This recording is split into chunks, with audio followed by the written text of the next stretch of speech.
এসো এসো এসো বলে এসো। বাবা বাবা কি সার্কাস দেখালো।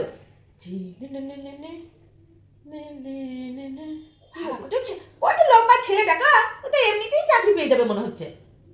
বাবা যা হাইট তাতেই তো চাকরি পেয়ে যাবে।